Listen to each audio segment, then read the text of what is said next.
Bonjour. Bonjour. Comment allez-vous? Good. Ça fait plaisir de vous voir ici souriant ce matin. Et puis, on a eu une bonne réunion qui a précédé celle-ci. Le Seigneur prépare nos cœurs à écouter sa parole. C'est sa parole, en effet, qu'il faut entendre. Et vous ne pouvez pas savoir combien de difficultés j'ai eu à préparer ce message-là cette semaine. Il y a l'ennemi des âmes qui ne voulait absolument pas que je le donne. Est-ce que ça fait longtemps que vous avez entendu parler du jugement éternel, de l'enfer dans un message? On n'entend pas ça souvent. Alors, j'ai réalisé que moi-même, ça faisait longtemps que je n'avais pas préparé quelque chose. Mais si vous préparez un message qui parle de Lazare et du riche, de Luc 16, vous entrez dans le sujet du jugement éternel. Il était 4h moins 25. J'étais encore au bureau en train de... Toutes les machines ont tombé en panne. Les messages que j'avais sauvegardés pourtant, qui étaient dans l'ordinateur, quand je les ai fait revenir, ils n'étaient pas là. Même jusqu'à hier soir. Hier soir, j'ai dit, tout est correct, je rentre à la maison, on avait une rencontre hier durant la journée. Je rentre à la maison, j'ai dit, tout est beau. J'ouvre une dernière fois pour réviser que tout est correct. Il n'y avait rien. J'ai dû recommencer à préparer une bonne partie du message hier. Donc, je me suis couché autour d'1h30, 2h. Si vous voyez que des fois, je me répète, vous allez m'excuser, je vous remercie d'avance. Donc, ce n'est pas un sujet facile. Et Yolande me faisait penser, c'est vraiment l'ennemi qui était là, qui disait non, non, donne pas ça. Parle plutôt du ciel et puis que tout est beau, mais parle pas du jugement éternel. Ça peut en froisser quelques-uns. Ça peut même en faire peur à des gens. Mais c'est tout le conseil de Dieu. Et puis, si vous voulez ouvrir, ceux qui ont leur Bible, si vous voulez ouvrir dans Luc 16, le chapitre 16, oui, et à partir du verset 19, on va y revenir de temps en temps dans ce chapitre-là, si vous voulez regarder dans vos Bibles. On va tout de suite lire un texte à partir du verset 19. Il y avait un homme riche qui était vêtu de pourpre, de fin lin, et qui chaque jour menait une joyeuse et brillante vie. Un pauvre nommé Lazare était couché à sa porte, couvert d'ulcères, et désireux de se rassasier des miettes qui tombaient de la table du riche, et même les chiens venaient encore lécher ses ulcères. Il y a quelques années, il y avait un prédicateur qui prêchait en plein air sur un coin de rue, comme j'ai fait autrefois, peut-être d'autres ici ont prêché en plein air. Je me rappelle quand on était étudiant à Bethel, on sortait chaque semaine pour aller prêcher au coin de Wellington puis King, en plein centre de la ville de Sherbrooke. J'ai prêché aussi à Montréal, j'ai prêché d'un peu partout en plein air autrefois. Et lui, il faisait ça, c'était son ministère au coin de la rue. Il prêchait cette fois-là sur le ciel et l'enfer. Puis une foule s'est assemblée, puis en arrière de la foule, là, il y avait une espèce de drôle de comique, un plaisantin qui passait son temps à crier « Où Caïn a-t-il pris sa femme? Où Caïn a-t-il pris sa femme? » Et à un moment donné, bien, le prédicateur, tanné de l'entendre crier ça, il ne pouvait plus ignorer le plaisantin. Il lui répond « Je ne sais pas.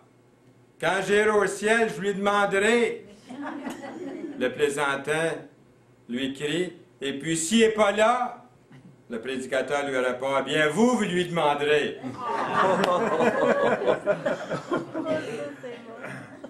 C'est ça, oui. Une fille annonce à sa mère « Maman, je suis tombé amoureux du plus merveilleux gars de la terre. » C'est toujours comme ça que ça se passe. Hein? Et puis elle dit « Nous avons l'intention de nous marier. » Mais elle dit « Il y a seulement qu'un problème. Il ne croit pas à l'enfer. » « C'est OK, ma chouette, répond sa mère. « Marie-le quand même. nous nous chargerons de lui faire vivre un enfer. De nos jours, il semble de moins en moins de gens qui croient à l'enfer. Ils pensent tous qu'ils vont aller au ciel, les gens. Et plus particulièrement, en tant qu'un lieu réel de tourment, ils ne veulent pas croire qu'il va y avoir un lieu réel, un endroit de tourment. Ils ne veulent pas croire ça. Et que dire du ciel? C'est un peu la même chose. On ne veut pas croire qu'il y a vraiment un endroit là, comme tel. Même le dernier pape, Jean-Paul II, il y a quelques années, a dit que l'enfer n'est pas un lieu réel, mais un état d'esprit. Le pape a dit que vous pouvez oublier les flammes de l'enfer. Et là, je vous cite le Vatican, Reuters, jeudi du 29 juillet 1999. Donc, vous voyez, c'est une pensée universelle. Il n'y a pas d'enfer. Tout le monde va au ciel. Tout est beau, tout est parfait. Il n'y a pas de jugement. Ne vous inquiétez pas. Roulez sur le chemin large qui mène à la perdition. Vous voyez, on a les yeux fermés. Une enquête menée il y a environ 5 ou 6 ans a indiqué que 71% des gens croient à l'enfer, quand même. La moitié de 1% pensent qu'ils vont y aller. 64% pensent qu'ils iront au ciel et que l'enfer est pour les autres, pas pour eux. 32% des personnes croient que l'enfer est un véritable lieu de tourment et de souffrance. J'ai ici ce qu'on appelle le Barna Research Group qui a fait ces découvertes. Mais voici des gens qui ont été interviewés par l'heure de la bonne nouvelle et ce qu'ils pensent du ciel et de l'enfer. Est-ce que vous croyez à l'enfer? À l'enfer, je pense que c'est nous autres qui avons fait notre propre enfer. Non, je ne crois pas à l'enfer. L'enfer, c'est pas qui se le crée. D'après moi, autant le ciel que l'enfer. Quand tu es heureux, tu es au ciel. Quand tu es malheureux, ben, c'est un peu l'enfer. C'est dur à dire. L'enfer, c'est ça. À mon idée, à moi, c'est sa tête. Si le paradis n'existait pas, l'enfer n'existait pas? L'enfer, je crois qu'on l'a fait sur Terre. Est-ce que vous croyez que l'enfer existe? L'enfer, oui, existe, c'est sur Terre. Voyez-vous, c'est vraiment la pensée du monde. L'avez-vous entendu ça déjà? On entend ça quand on parle, on témoigne. C.S. Lewis, que je cite souvent, j'aime beaucoup cet auteur-là. C.S. Lewis a écrit, je vais vous montrer ce qu'il a écrit. Il dit, si j'en avais la puissance ou la capacité, il n'y a aucune autre doctrine que j'aimerais plus enlever du christianisme que l'enfer. Mais l'enfer est une doctrine des Saintes Écritures. Et surtout, Jésus en a parlé. C'est une doctrine qui a toujours été soutenue par la chrétienté. Et elle a le support de la raison. C.S. Lewis. Aujourd'hui, regardons ce qui pourrait sans doute être appelé l'incident le plus inquiétant de toute l'histoire biblique. C'est le mauvais riche. Je l'appelle le mauvais riche, mais au fond, est-ce qu'il était plus mauvais qu'un autre? On dit le mauvais riche, mais il était comme tout le monde au fond. Puis je ne veux pas donner l'impression que d'être riche, c'est mauvais. C'est pas du tout mauvais. Si quelqu'un est riche, c'est pas mauvais. C'est pas plus méritoire que d'être pauvre, d'être riche. Mais on va voir dans un instant ce qui arrive, le mauvais riche et Lazare, de Luc 16, les versets 19 à 31. C'est un épisode qui présente un dilemme, un choix, une option. Cette parabole. Comment devons-nous étudier cette parabole? Comment devons-nous voir cette parabole du Seigneur? S'agit-il, premièrement, s'agit-il vraiment d'un fait historique? Ou est-ce que seulement une parabole comme ça? Ça, c'est intéressant comme question. Ceux qui veulent la considérer seulement comme une parabole seront probablement prompts à rejeter ses effets de supplice, en parlant de l'enfer, dans la vie à venir, dans l'éternité. Mais parmi toutes les paraboles, celle-ci est vraiment unique. Je vais vous dire pourquoi. Et vous l'avez probablement souvent remarqué, nulle part ailleurs, parmi les paraboles du Seigneur, avons-nous des informations telles que le nom d'une personne. Lazare est nommé. Et Jésus n'a jamais déformé les faits dans ces paraboles. Aucune d'entre elles, sauf si c'est une exception, cette parabole-ci se lit comme un récit, comme une histoire vraie. Les personnages collent tous à la vie réelle dans cette parabole. Dans les évangiles, Jésus parle du feu éternel qui a été préparé pour le diable et pour ses anges, dans Matthieu 25, verset 41. Et dans ce lieu-là, c'est là qu'il y aura des pleurs et des grincements de dents, dans Luc 13, verset 28. Quelqu'un un jour, quand je me rappelle dans les premiers temps de notre conversion, celui qui est venu nous apporter l'Évangile à la maison chez nous, il était en train de parler, puis il y avait quelques amis de réunis pour poser des questions, puis étudier la Bible ensemble. Puis quand ce passage-là avait été lu, il y a quelqu'un qui a dit, « Bien, moi, je n'ai pas de dents, fait que je n'ai pas peur de grincer des dents. » Et puis le prédicateur l'a regardé et dit, « Oui, mais vous avez des yeux pour pleurer. » Donc c'est un lieu vraiment de souffrance, de tristesse, interrogé par les apôtres à savoir combien seraient sauvés.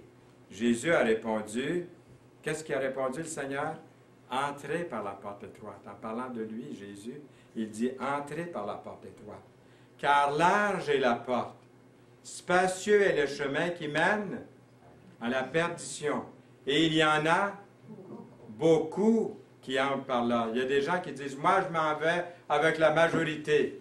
Je veux être avec la majorité. C'est la majorité qui a raison. En démocratie, c'est ça la majorité.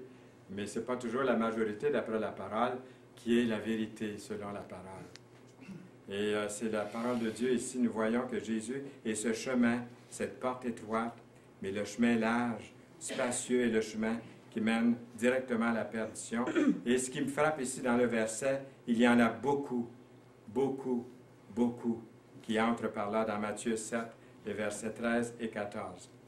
Ces paroles prises dans leur sens littéral, ou des passages comme celui-ci, comme ceux-ci, donnent l'impression, en tout cas me donnent nettement l'impression à moi, en lisant ces versets-là, qu'il y a un enfer, qu'il y a un lieu de jugement. J'y crois parce que je le vois dans la parole de Dieu. On dit qu'il y a plus de passages dans la Bible qui parlent de l'enfer que du ciel, du jugement. Et qu'un grand nombre de personnes, malheureusement, vont y aller. Ce n'est pas mon désir, et certainement pas le désir de personne, mais c'est un lieu réel. Il faut tout faire pour ne pas aller dans ce lieu-là.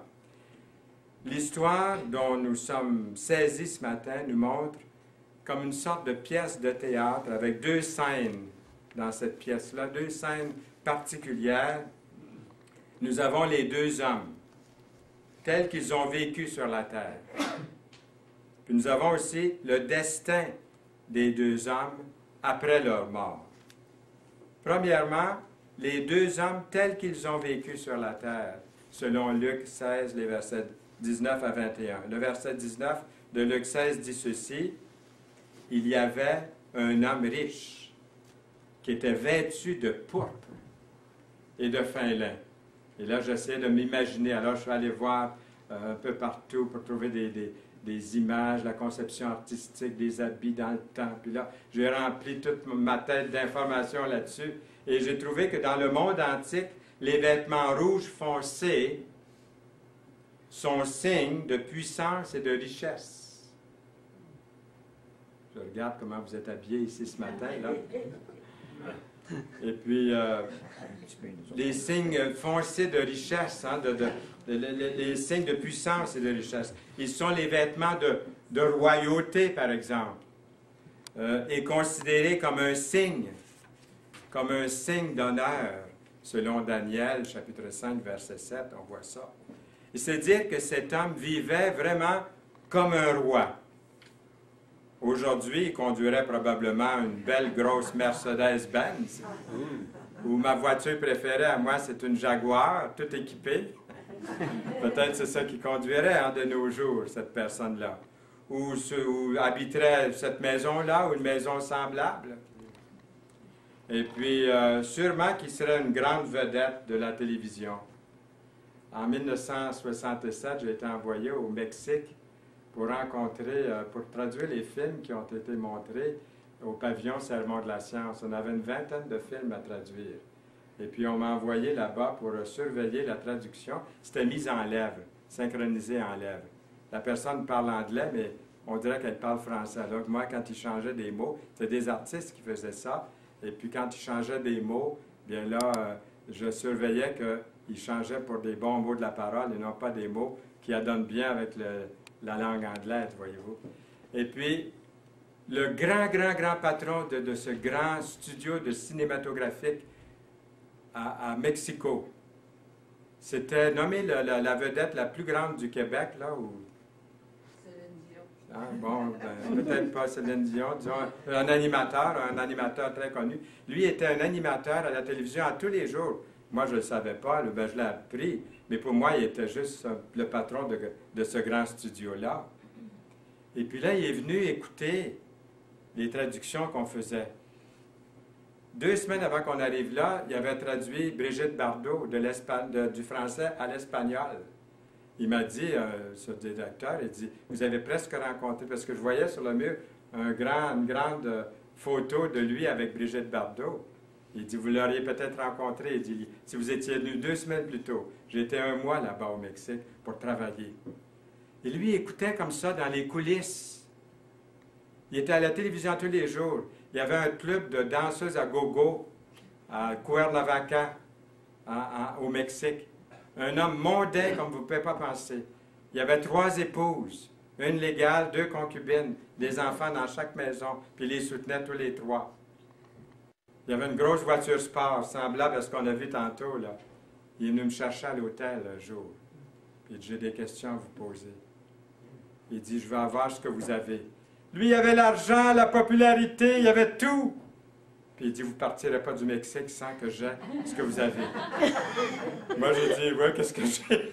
Il dit, j'ai écouté en coulisses les messages.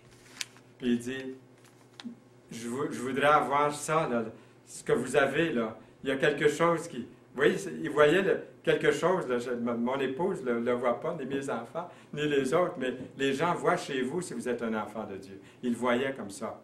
On ne le voit pas, c'est mieux qu'on ne le voit pas, mais les gens ont vu quelque chose d'authentique, là. Et puis, il est venu au Seigneur. Il est venu au Seigneur. Alors, quand j'ai préparé ça, je pensais comme ça, et s'il vivait aujourd'hui, c'est un peu comme, il s'appelait Ken Smith, il y avait son père qui était américain, sa mère était mexicaine, c'est pour ça qu'il porte le nom de Ken Smith.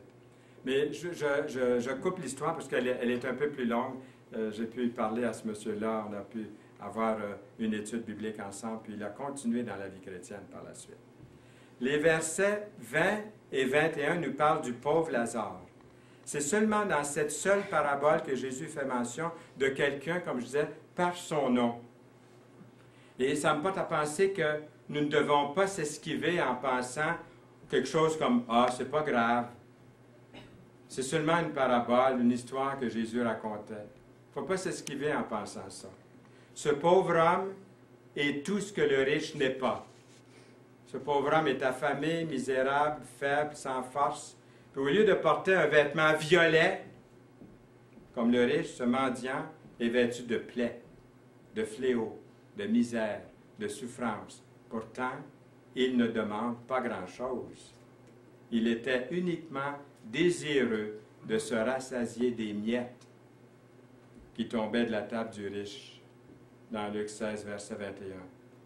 Tout un contraste. Un homme qui possède tout ce que l'argent peut lui fournir, lui donner, tout ce qu'il peut acheter. Il a une belle maison cossue sur la colline, son garage rempli de voitures exotiques, une grande piscine olympique peut-être. Hein? C'est une très belle scène à voir, sauf pour un déshonneur. À l'extérieur de la porte de sa maison se trouve un sans-abri, un mendiant malade, un faible démuni de tout. Il n'est même pas capable de se protéger contre les chiens qui viennent lécher ses ulcères. il y a un lien pourtant qui rapproche les deux exposés. Vous l'avez deviné? Et c'est leur décès. On va tous mourir. On va tous partir. Riches, pauvres, blancs, jaunes, rouges, bruns, peu importe la couleur, c'est une justice qui est faite à chacun. On n'y échappe pas. On va tous, je vais mourir. Et chacun de nous. Et là, c'est leur décès du verset 22 ici, qui est le lien qui les rapproche. Nous lisons, le pauvre mourut. Et il fut porté par les anges dans le sein d'Abraham. Le riche mourut aussi, et il fut enseveli. Voyez-vous, étant faible, malade, affamé, Lazare n'a probablement pas fait vieux os, comme on dit. Il est mort. Est-ce qu'il a été pleuré par quelqu'un? Est-ce qu'il y a eu un beau service? Y a-t-il eu des amis pour le réconforter durant sa dernière heure? Lui a-t-on offert une sépulture modeste, mais quand même solennelle? Probablement pas. Tout le monde s'attendait à ce que le mendiant meure, mais pas l'homme riche. Tout l'argent qu'il a possédé n'a pas pu empêcher son heure de sonner. Il est mort. En dépit de sa richesse, en dépit de sa maison, en dépit des beaux vêtements, nous lisons, le riche mourut aussi et il fut enseveli. Luc 16, 22. Il a eu de superbes funérailles, j'en doute absolument pas. La foule, les pleurs, les éloges. Nous avons vu les deux hommes tels qu'ils ont vécu sur la terre. Le destin des deux hommes après leur mort, ce qui arrive aux deux hommes après la mort. Au verset 23, dans le séjour des morts, nous lisons, dans le séjour des morts, l'homme riche leva les yeux. Peut-être il s'est demandé, en monde, où est-ce que je peux bien être? Où est-ce que je suis en monde?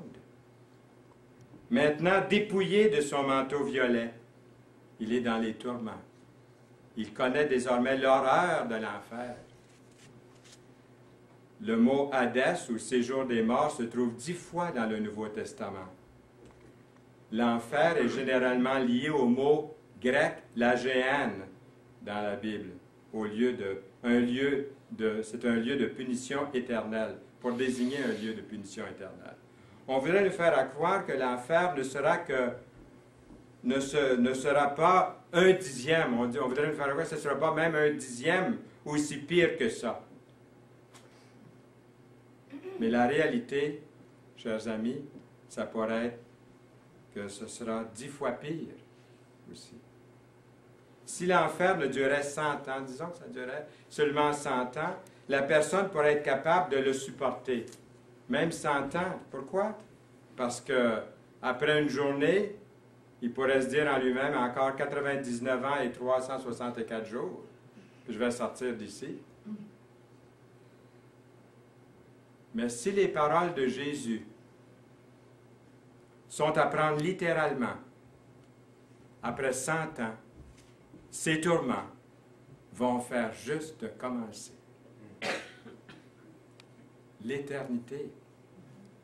En revanche, Lazare est dans le sein d'Abraham, nous lisons. Il est dans un état de félicité, dans une profonde communion avec Abraham, comme un fils dans les bras de son père. Mon fils a eu 50 ans cette semaine, puis hier on l'a fêté. Et c'est beau de prendre son fils de 50 ans dans ses bras, de le serrer. Quel privilège, hein?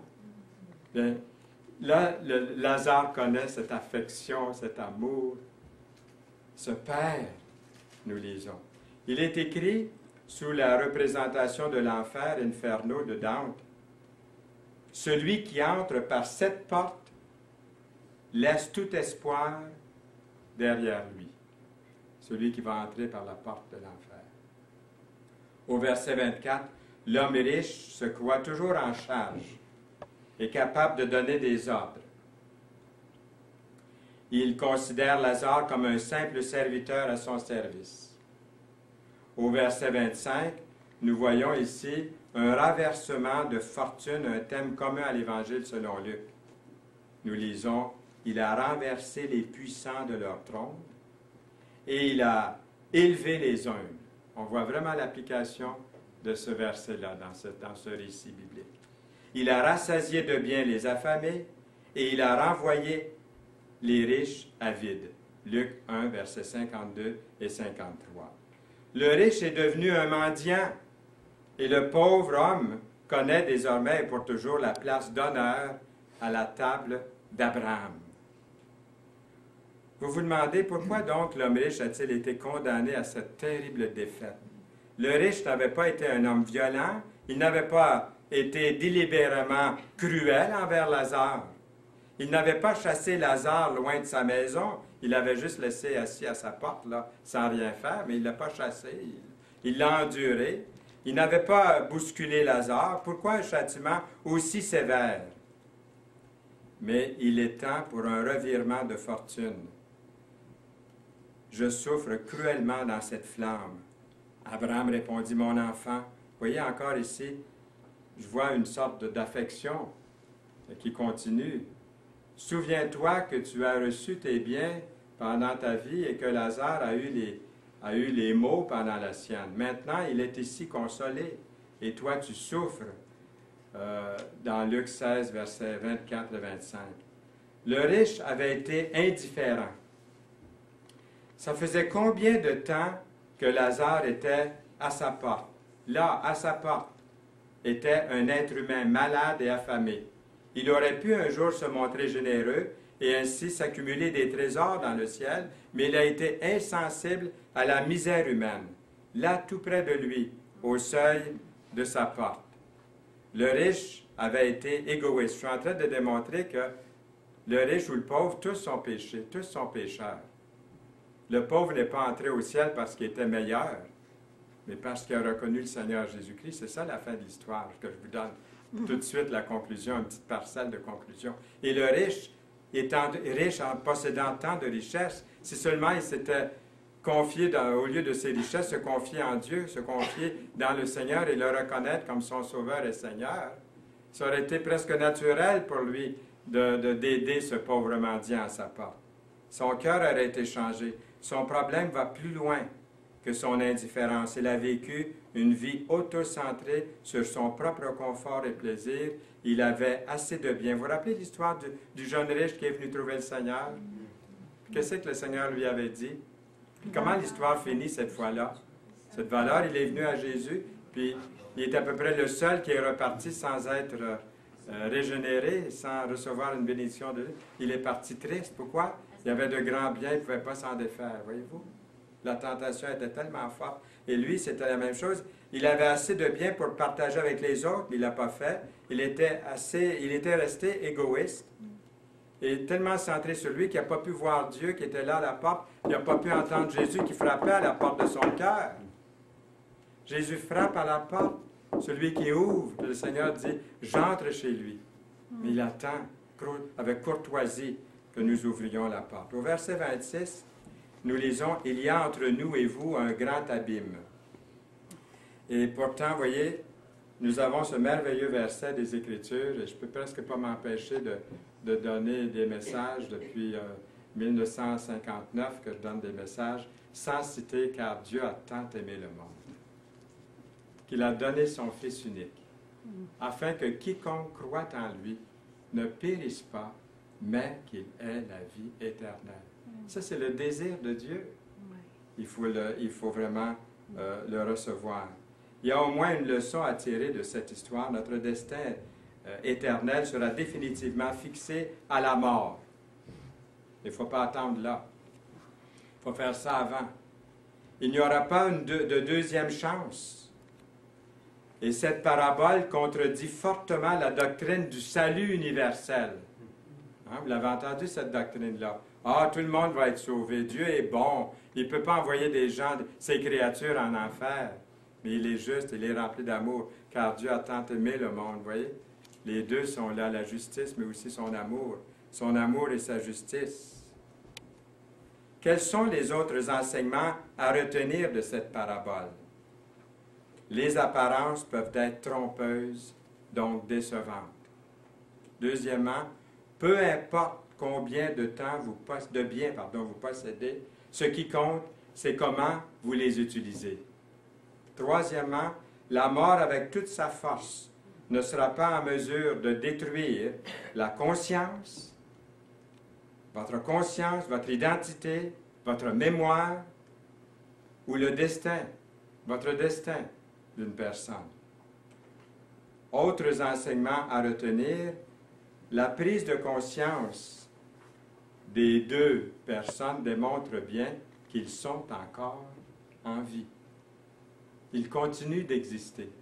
Leur existence n'est pas terminée à la mort physique.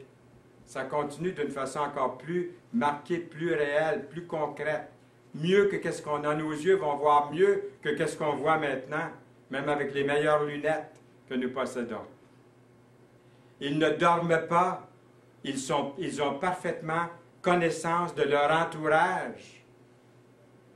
Leurs circonstances ont changé, mais pas leur identité. Voyez-vous, Lazare, là, il est toujours Lazare dans l'éternité. Avez-vous remarqué? Le riche, il est toujours le riche. Il n'est pas aussi riche, mais on l'appelle le riche. La mort n'a pas supprimé ses péchés. Voyez-vous? Durant cette vie-ci sur la terre, ça n'a pas supprimé ses péchés. C'est pas ça qui supprime le péché. Qu'est-ce qui supprime le péché? Seul le sang de Jésus, son Fils, nous purifie de tout péché. Lorsque j'ouvrirai mes yeux dans l'autre monde, vous, autant que moi, serez vous-même. Et je serai moi-même. Au verset 25, Abraham répondit, « Mon enfant, souviens-toi. » Il n'a pas perdu la mémoire en mourant. « Souviens-toi. Je crois que notre mémoire sera même accrue. La mémoire renforcera les regrets de ceux condamnés au jugement éternel. Si seulement j'avais voulu de l'Évangile. » Une chose qui va se répéter pendant toute l'éternité. Si seulement, quand madame une telle, puis monsieur un tel, mon ami ou mon parent, dans ma famille m'a parlé, si seulement j'avais écouté ce qu'ils m'ont dit. Si seulement j'avais écouté le verset qu'ils voulaient me lire. Si seulement j'avais reçu le Seigneur dans mon cœur. Voyez-vous? Au verset 26, le destin éternel ne peut pas être modifié après la mort. Qu'est-ce que nous lisons? Il y a entre nous et vous un grand abîme, afin que ceux qui voudraient passer d'ici vers vous, ou de là vers nous, ne puissent le faire. Où est le purgatoire, là?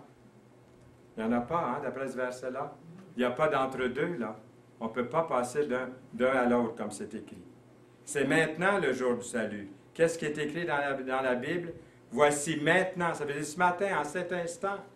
Si quelqu'un n'avait pas encore l'assurance de son salut, dites dans votre cœur sincèrement et sérieusement à Dieu, « Oui, Seigneur, je ne comprends pas tout, mais je t'accepte comme mon Sauveur et Seigneur. Ton sang me purifie de tout péché. J'accepte ce salut que tu m'offres comme un cadeau. Voulez-vous le faire? » C'est marqué, c'est maintenant le temps favorable. Maintenant le jour du salut, dans 2 Corinthiens, chapitre 6, verset 2. L'avez-vous fait? Au verset 27 et 28, le riche, enfin, pense à quelqu'un d'autre. Il est préoccupé par ses frères. Sa proposition semble logique. On peut imaginer que Lazare revienne d'entre les morts, frapper à la porte de la maison des 5 frères du riche.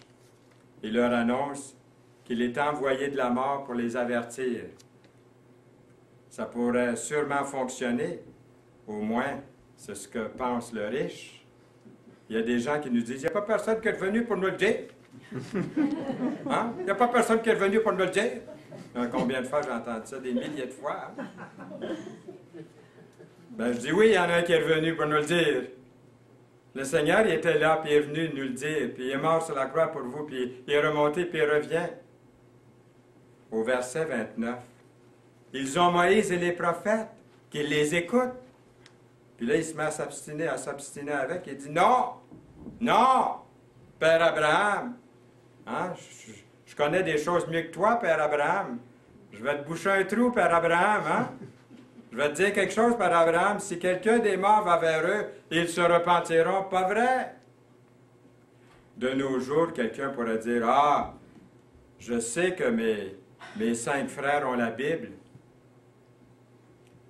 Mais ils ont besoin de quelque chose d'autre, quelque chose de plus, quelque chose de plus puissant que la Bible.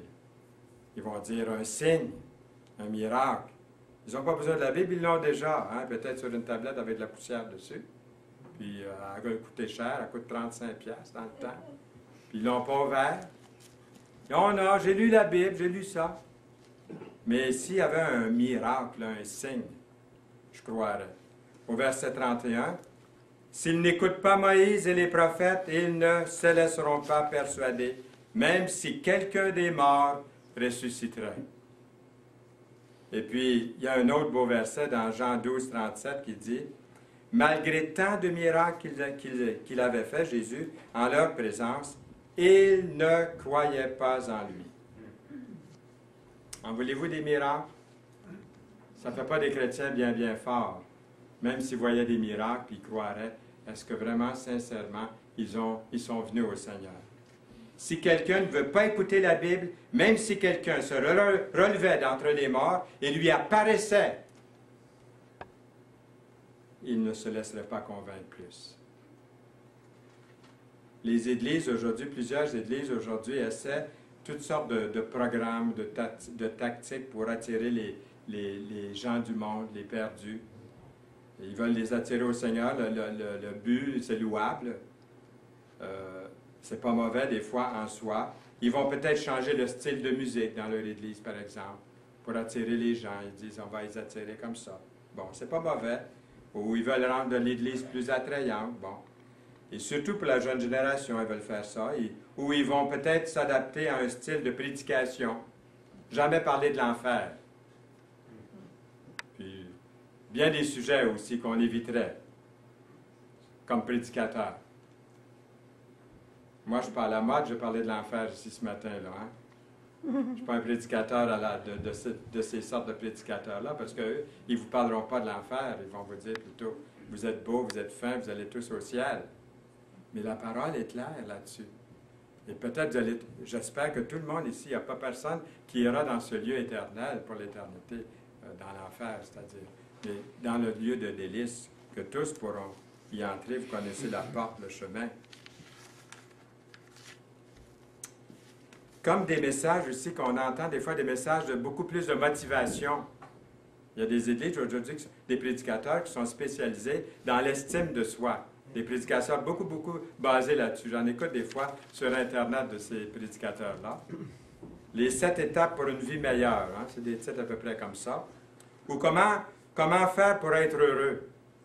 Ou comment faire pour avoir des amis pour réussir dans la vie, ça c'était Dale Carnegie, mais c'est souvent des messages qui partent de motivation comme ça.